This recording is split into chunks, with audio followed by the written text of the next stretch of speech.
Welcome to everyone. हम topic पढ़ रहे थे नीट आईआईटी जेई के लिए जीओसी 1। हमने स्टार्ट किया हुआ था जीओसी 1। तो यहाँ पर हम पढ़ चुके थे कि रिएक्शन क्या होती है और रिएक्शन मैकेनिज़्म क्या होती है। ये दोनों चीज़ें हम पढ़ चुके थे और आज हम स्टार्ट करेंगे कि इलेक्ट्रोफाइल न्यूक्लियोफाइल क्या होते हैं, रिएजेंट्स क्या होते हैं। ठीक है, हम रिएजेंट की बात करें तो KOH सपोज़ ये हमारा रिएजेंट है। इसमें एक प्लस पार्ट होता है और एक इसमें नेगेटिव पार्ट होता है। ठीक है, एक हमारा पॉजिटिव पार्ट होता है, एक हमारा नेगेटिव पार्ट होता है। तो इसका मतलब इसके दो पार्ट्स होते हैं, एक पॉजिटिव वाला पार्ट, एक नेगेटिव वाला पार्ट। जो पॉजिटिव वाला पार्ट है उसे हम बोलते हैं इलेक्ट्रोफाइल और जो नेगेटिव वाला पार्ट है उसे हम बोलते हैं न्यूक्लियोफाइल। क्यों इसे इलेक्ट्रोफाइल बोलते हैं? क्योंकि ये होता है इलेक्ट्रॉन लविंग।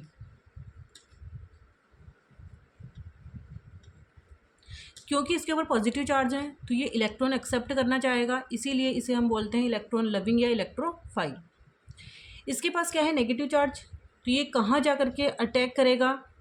किसी भी एटम के न्यूक्लियस पर। न्यूक्लियस पर हमें पता है क्या होता है, पॉजिटिव चार्ज होता है, प्रोटॉन्स होते हैं। प्रोटॉन्स का मतलब है पॉजिटिव चार्ज है, तो इसका मतलब ये कहाँ पर अटैक करता है कि जहाँ पर इलेक्ट्रॉन की डेफिशिएंसी होती है।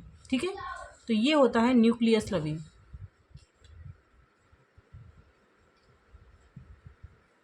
ठीक है, तो ये हमारी इलेक्ट्रोफाइल है, पॉजिटिव वाली स्पीसीज मेनली, ये इलेक्ट्रॉन लविंग स्पीसीज। न्यूक्लियोफाइल होता है न्यूक्लियस लविंग स्पीसीज। इसके बाद हम सबसे पहले बात करते हैं कि इलेक्ट्रोफाइल कौन कौन से हो सकते हैं। ठीक है,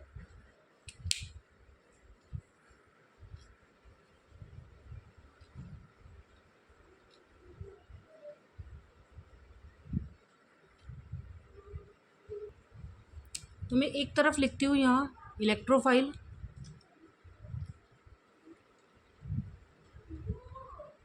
और दूसरी तरफ मैं लिखती हूँ न्यूक्लियोफाइल।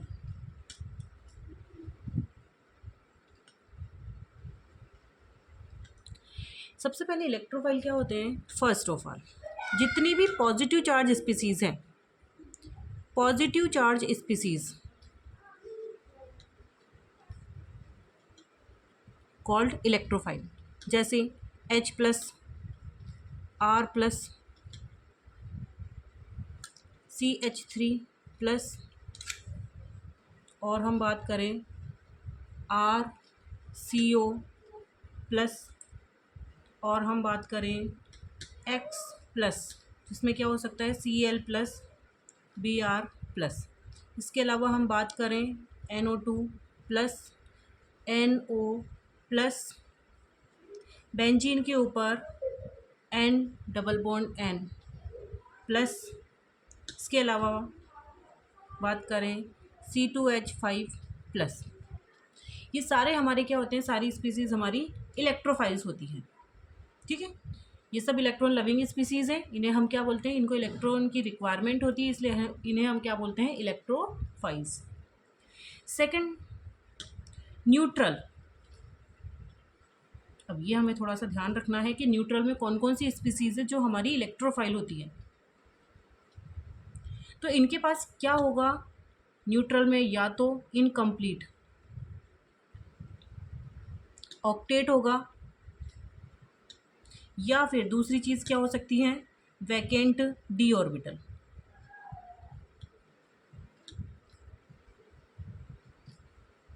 जैसे एग्जांपल यदि हम देखें BH3,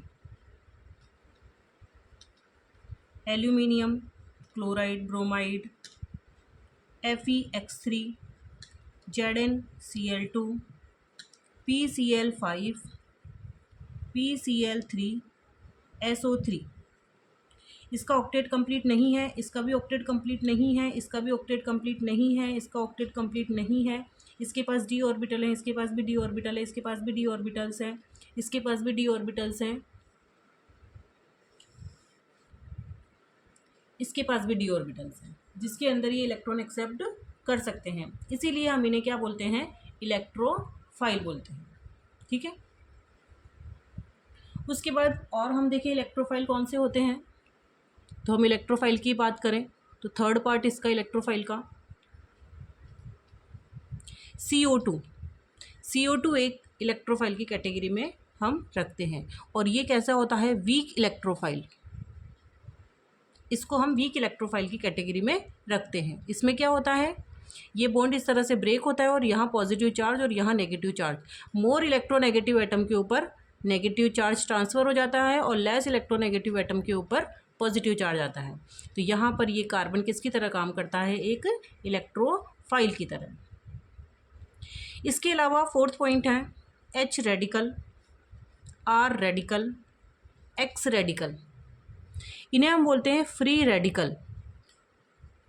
ये कैसे बनते हैं, H और H के बीच में बॉन्ड था, होमोलाइटिक क्लीवेज होगा, ये अपना एक इलेक्ट्रॉन लेकर के चला जाएगा, ये अपना एक इलेक्ट्रॉन लेकर के चला जाएगा और इसे हम हाफ हेडेड एरो से दिखाते हैं। ये हम अभी आगे पढ़ेंगे बॉन्ड क्लीवेज में।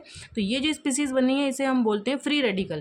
तो इसके पास अपनी एक इलेक्ट्रॉन की कमी हो गई, इसीलिए ये भी इलेक्ट्रॉन लेना चाहेगा, इसलिए इसे हम क्या बोलते हैं, इलेक्ट्रोफाइल। इसके बाद फिफ्थ पॉइंट है Na+, K+, Li+। जितनी भी मेटल्स हैं उन्हें हम इलेक्ट्रोफाइल नहीं बोलते, ठीक है। तो हम इन्हें इलेक्ट्रोफाइल की कैटेगरी में नहीं रखते हैं क्योंकि इन्होंने अपना इलेक्ट्रॉन डोनेट किया हुआ है ऑक्टेट कंप्लीट करने के लिए। ये इलेक्ट्रॉन लेना नहीं चाहेंगे, ये इसी फॉर्म में रहना चाहेंगे, इसलिए इन्हें हम इलेक्ट्रोफाइल नहीं बोलेंगे। 6 पॉइंट है NH4+, इसके अलावा H3O+, ये भी इलेक्ट्रोफाइल नहीं होते हैं। क्यों नहीं होते हैं, क्योंकि नाइट्रोजन की 4 वैलेंसी 4 हाइड्रोजन से फुलफिल है और इसके बाद इसके ऊपर पॉजिटिव चार्ज है, इसका मतलब इसके पास 8 इलेक्ट्रॉन है, इसका ऑक्टेट कंप्लीट है। इसके अलावा इसकी बात करें हम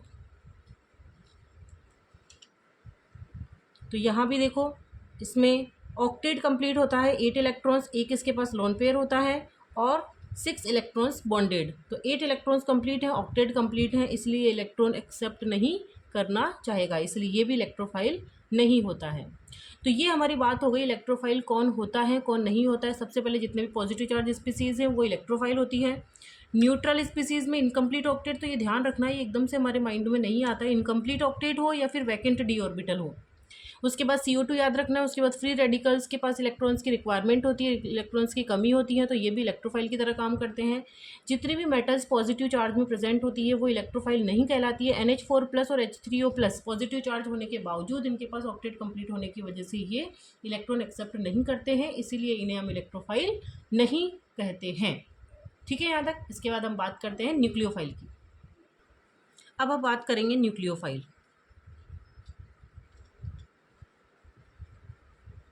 न्यूक्लियोफाइल्स क्या होते हैं, न्यूक्लियस लविंग स्पीसीज जिनके ऊपर नेगेटिव चार्ज होगा। तो फर्स्ट पॉइंट हम इसमें क्या लिख सकते हैं कि इलेक्ट्रॉन रिच स्पीसीज।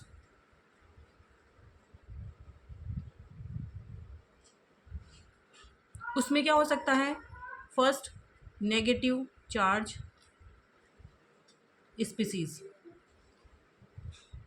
जितनी भी नेगेटिव चार्ज स्पीसीज हैं H-, R-, X-, OH-, NH2-। इसके अलावा बात करें OR-, O-, एक्सट्रैक्ट, ठीक है। ये सब इलेक्ट्रॉन डोनेट कर सकते हैं, तो ये सब क्या कहलाते हैं, न्यूक्लियोफाइल कहलाते हैं। सेकेंड पॉइंट हम बात करें न्यूट्रल। न्यूट्रल न्यूक्लियोफाइल, ठीक है। न्यूट्रल में कौन होंगे, जिनके पास कंप्लीट ऑक्टेट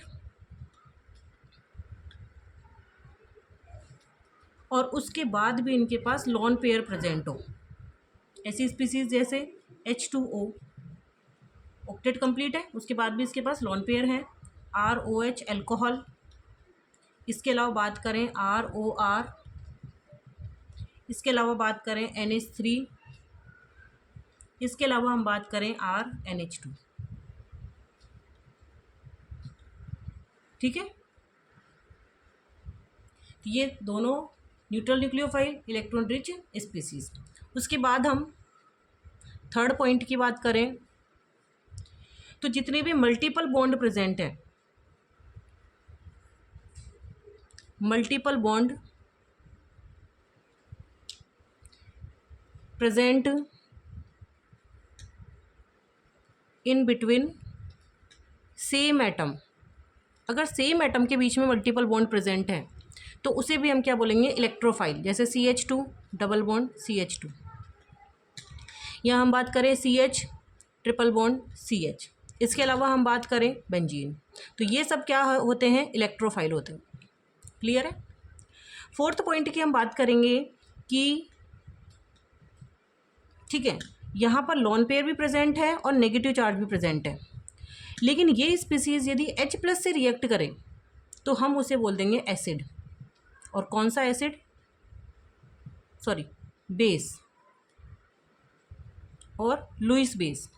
लुईस बेस कौन होते हैं, जो H+ एक्सेप्ट करते हैं या अपने लॉन पेयर जो हैं, लॉन पेयर अपने H+ को डोनेट करें, उसे हम लुईस बेस बोलते हैं। H+ के अलावा और किसी भी इलेक्ट्रोफाइल से यदि ये जुड़ते हैं तो वो कहलाते हैं न्यूक्लियोफाइल। बस इसका नाम दिया है हमने न्यूक्लियोफाइल का। यदि ये H+ से रिएक्ट करता है तो लुईस बेस कह देते हैं, और यदि किसी और पॉजिटिव से जुड़ता है तो न्यूक्लियोफाइल हम इसे बोल देते हैं। तो हम एक बात बोल सकते हैं कि all Lewis acid, Lewis base are nucleophile, लेकिन all nucleophile are not Lewis बेसी।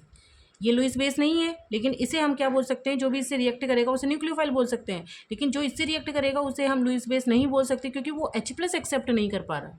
ठीक है, तो इलेक्ट्रॉन रिच स्पीसीज हो सकती है न्यूट्रल न्यूक्लियोफाइल, जिनके पास कंप्लीट ऑक्टेट हो लेकिन इसके साथ ही इसके पास लॉन पेयर प्रेजेंट हो। मल्टीपल बॉन्ड जो सेम एटम के बीच में प्रेजेंट हो। लॉन पेयर या नेगेटिव चार्ज यदि H+ को डोनेट किया जाता है तो वो लुईस बेस कहलाता है, और अगर किसी और न्यूक्लियोफाइल या इलेक्ट्रोफाइल को दिया जाता है तो उसे हम क्या बोलते हैं, न्यूक्लियोफाइल। तो ये हमारा आज का टॉपिक था, जिसमें हमने बात की थी इलेक्ट्रोफाइल एंड न्यूक्लियोफाइल के बारे में। उसके बाद हम बात करते हैं, और भी होते हैं जो रिएजेंट होते हैं वो और भी तरीके के होते हैं। इसमें 2 टाइप और हैं जिसकी हम बात करेंगे। तो हम इलेक्ट्रोफाइल हमने पढ़ लिया, न्यूक्लियोफाइल पढ़ लिया। इसके बाद हम बात करेंगे एम्बिएंट न्यूक्लियोफाइल और एम्फीबाइल न्यूक्लियोफाइल की। ठीक है, अब हम बात करेंगे एम्बिएंट न्यूक्लियोफाइल। एम्बिएंट न्यूक्लियोफाइल क्या होते हैं, जिनके पास more than 1 donating site present होती है। जैसे अभी न्यूक्लियोफाइल की हमने बात की थी, तो न्यूक्लियोफाइल क्या थे, जो इलेक्ट्रॉन पेयर डोनेट करते हैं। अब ऐसे न्यूक्लियोफाइल जिनके पास एक से ज़्यादा डोनेटिंग साइट होती है, जैसे C ट्रिपल बॉन्ड N, तो यहाँ पर ये कार्बन भी इलेक्ट्रॉन पेयर डोनेट कर सकता है और नाइट्रोजन के पास भी इलेक्ट्रॉन पेयर होते हैं जो डोनेट कर सकते हैं। तो इसे हम क्या बोलेंगे, एम्बिएंट न्यूक्लियोफाइल। इसके बाद बात करूँ मैं NH2OH, तो यहाँ पर नाइट्रोजन भी दे सकता है और ऑक्सीजन भी दे सकता है। इसके बाद में बात करूँ ON डबल बॉन्ड O, तो यहाँ पर ये ऑक्सीजन भी डोनेट कर सकता है, नाइट्रोजन भी कर सकता है, और ये वाला ऑक्सीजन भी इलेक्ट्रॉन पेयर डोनेट कर सकता है। तो ये हमारे हो गए एम्बिएंट न्यूक्लियोफाइल। उसके बाद हम बात करेंगे एम्फीबाइल, एम्बीफाइल। एम्बीफाइल क्या होते हैं, ऐसे स्पीसीज जो बोथ इलेक्ट्रोफाइल की तरह भी वर्क करें और न्यूक्लियोफाइल की तरह भी वर्क करें। ठीक है, जैसे एल्डिहाइड की बात करें हम, एल्डिहाइड, अगर मैं यहाँ पर H लगा दूँ, यहाँ पर R लगा दूँ, ये हमारा एल्डिहाइड है। तो यहाँ पर ये इलेक्ट्रॉन यहाँ से यहाँ शिफ्ट होते हैं, यहाँ पर नेगेटिव और यहाँ पॉजिटिव। तो यहाँ पर अटैक कर सकता है न्यूक्लियोफाइल और यहाँ अटैक कर सकता है इलेक्ट्रोफाइल। तो ये दोनों की तरह काम करता है यहाँ, इलेक्ट्रोफाइल और न्यूक्लियोफाइल। इसी तरह मैं बात करूँ कीटोन की, कीटोन में भी क्या होगा, यहाँ पर R C double bond O, तो इलेक्ट्रोफिलिक साइट और न्यूक्लियोफिलिक साइट दोनों प्रेजेंट होते हैं। इसके अलावा साइनाइड, तो यहाँ पर ये इलेक्ट्रॉन यहाँ से यहाँ शिफ्ट कर दें हम, तो यहाँ नेगेटिव चार्ज और यहाँ पॉजिटिव चार्ज। ठीक है, तो इसका मतलब यहाँ भी दोनों तरह की साइट प्रेजेंट है। तो इन्हें ऐसे स्पीसीज जिसके अंदर इलेक्ट्रोफिलिक साइट और न्यूक्लियोफिलिक साइट दोनों साइट प्रेजेंट होती है उसे हम बोलते हैं एम्फीबाइल। एम्बिएंट न्यूक्लियोफाइल वो होते हैं जिसके पास दो साइट प्रेजेंट होती है इलेक्ट्रॉन डोनेटिंग साइट। ठीक है, तो ये हमारा आज का टॉपिक था इलेक्ट्रोफाइल एंड न्यूक्लियोफाइल का। इसके अलावा रिएजेंट एम्बिएंट न्यूक्लियोफाइल और एम्फीबाइल न्यूक्लियोफाइल। इसके बाद हम कल देखेंगे क्लीवेज ऑफ बॉन्ड। बॉन्ड को क्लीवेज हम कैसे कैसे कर सकते हैं, क्योंकि अभी तक देखो हमने क्या क्या पढ़ लिया। हमने पढ़ा AB+CD इज इक्वल टू बन रहा है AC+BD। तो यहाँ हमने क्या पढ़ा, ये होते क्या हैं, ये होते क्या हैं, इस चीज़ को हम क्या बोलते हैं, ABCD आपस में रिएक्ट करके प्रोडक्ट बनाते हैं, उसे हम क्या बोलते हैं, रिएक्शन। कैसे होती है ये, स्टेप बाय स्टेप इनकी स्टडी करना, रिएक्शन मैकेनिज्म कहलाता है। उसके बाद हमने इसकी स्टडी की कि यहाँ पर ये कौन कौन हो सकता है। ये हो सकता है इलेक्ट्रोफाइल, न्यूक्लियोफाइल, एम्बीफाइल और एम्बिडेंट न्यूक्लियोफाइल। इन चारों के बारे में हमने पढ़ लिया। रिएजेंट के बारे में हम पढ़ चुके हैं। अब इनमें जो बॉन्ड क्लीवेज हो सकता है उस बॉन्ड क्लीवेज के बारे में कल हम पढ़ेंगे कि ये बॉन्ड क्लीवेज कैसे कैसे हम कर सकते हैं। उसके बाद हम इफेक्ट देखेंगे, इसके अंदर किस किस तरीके से रिएक्शन पर इफेक्ट पड़ सकता है, फास्ट करनी है, स्लो करनी है, तो हमें क्या करना पड़ेगा रिएक्शन के अंदर। तो फैक्टर अफेक्टिंग हम इसके अंदर उसके बाद देखेंगे। Thank you so much.